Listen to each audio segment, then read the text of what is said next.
Hello everyone. आज हम micro controller 8051 के पिन डायग्राम को जानेंगे।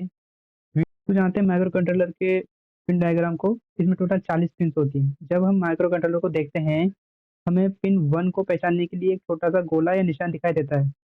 हम आईसी को इस तरह पकड़ते हैं कि जो डॉट है या फिर जो गोला निशान है वो ऊपर की तरफ हो, और फिर पिन को हमेशा डॉट से लेफ्ट साइड में हमारी पिन 1 होगी। फिर हम पिन से नीचे की तरफ काउंटिंग करते हैं। काउंटिंग करते वक्त पिन 1 से पिन 20 आईसी की लेफ्ट साइड में होंगी, और पिन 21 से लेकर पिन 40 तक ऊपर से नीचे की तरफ राइट साइड में होती हैं। इन पिन्स की नंबरिंग में हमें पता होना जरूरी है, तभी हम सही से वायरिंग कर पाते हैं। अब हम पिन्स को समझ लेते हैं। सबसे पहले हम पावर सप्लाई पिन्स को देखते हैं। पिन नंबर जो 40 और 20 होती है, पिन नंबर 40 पे हम वीसीसी यानी कि हमारा 5 वोल्ट कनेक्ट करेंगे, और पिन नंबर 20 पे हम ग्राउंड से कनेक्ट करेंगे। ये हमारे माइक्रो कंट्रोलर को पावर सप्लाई देने के लिए यूज होती हैं।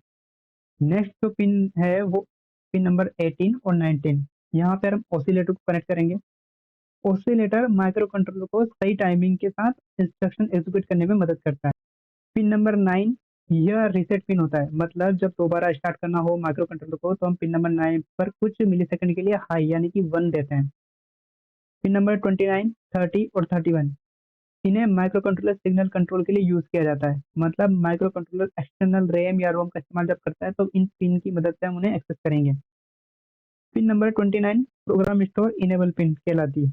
यह एक्सटर्नल रोम से प्रोग्राम कोड को रीड करने के लिए इस्तेमाल होता है। और मान लो अगर हम 8051 के इंटरनल रोम का उपयोग नहीं कर रहे हैं, तो यह सिग्नल एक्सटर्नल रोम को इनेबल करता है।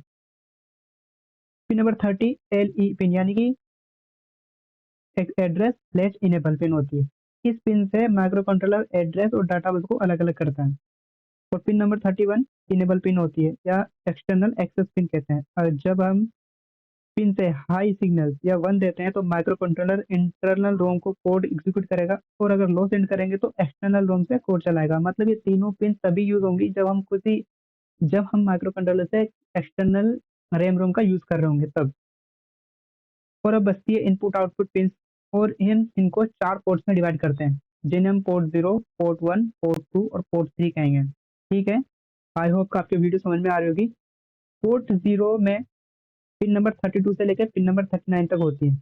इन पिन का यूज जनरल इनपुट आउट के लिए यूज होता है। मतलब आपको यहाँ से हाई या लो आप इनपुट भी कर सकते हैं और आउटपुट भी दे सकते हैं। फॉर एग्जांपल आपको एलईडी अगर जलानी है, तो आप यहाँ पे हाई एज आउटपुट यूज कर सकते हैं।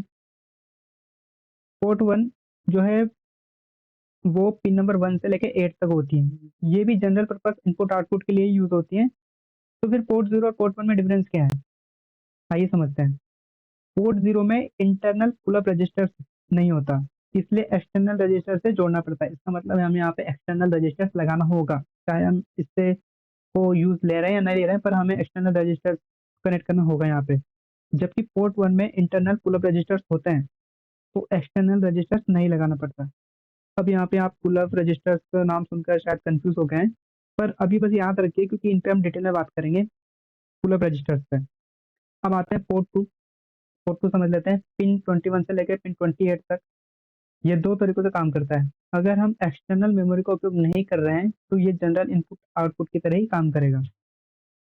और अगर हम 64 किलोबाइट तक की एक्सटर्नल मेमोरी यूज करते हैं, तो फिर एड्रेस बस की तरह काम करेगा। लेकिन अब हम इनको इनपुट आउट के रूप में काम नहीं कर सकते, या फिर काम में नहीं ले सकते। मतलब एक बार में, या तो अगर हम एक्सटर्नल मेमोरी यूज कर रहे हैं तो फिर ये एड्रेस बस की तरह काम करेगी, और नहीं कर रहे हैं तो फिर ये जनरल इनपुट आउटपुट की तरह काम करेगी। अब आते हैं पोर्ट 3 की तरफ। पोर्ट 3 होता है पिन नंबर 10 से लेकर पिन नंबर 17 तक। ये स्पेशल फंक्शंस के लिए यूज होती हैं। सबसे पहले जो पिन होती है वो RxD पिन होती है। यहाँ पे सीरियल डाटा रिसीव, जैसे कि अगर हम कनेक्ट करते हैं ब्लूटूथ मॉड्यूल को हमारे कंट्रोलर से, तो जब हम ब्लूटूथ से कोई डाटा रिसीव करते हैं, तो यहाँ पे RxD पिन यूज होगा, और जब डाटा सेंड करेंगे तो TXD पिन यूज होगा। INT0 एक्सटर्नल इंटरप्ट पिन, ये जीरो है, और इसके बाद आती है INT1 एक्सटर्नल इंटरप्ट 1। इन दोनों को हम इंटरप्ट डाटा हैंडलिंग में यूज करेंगे। फॉर एग्जांपल अगर बीच में ही हमें किसी डीसी मोटर को ऑन करना है, ऑफ करना है, तो हम यहाँ से सिग्नल भेजेंगे, ताकि वो अपने मेन एग्जीक्यूशन से हटके पहले हमारा ये वाला काम करे, यानी कि डीसी मोटर को पहले ऑपरेट करें। इसके बाद आती है टाइमर पिन T0 और T1। टाइमर 0 इनपुट और टाइमर 1 इनपुट। इन दोनों पे हम टाइमर कंट्रोल करेंगे हमारे माइक्रोप्रोसेसर का।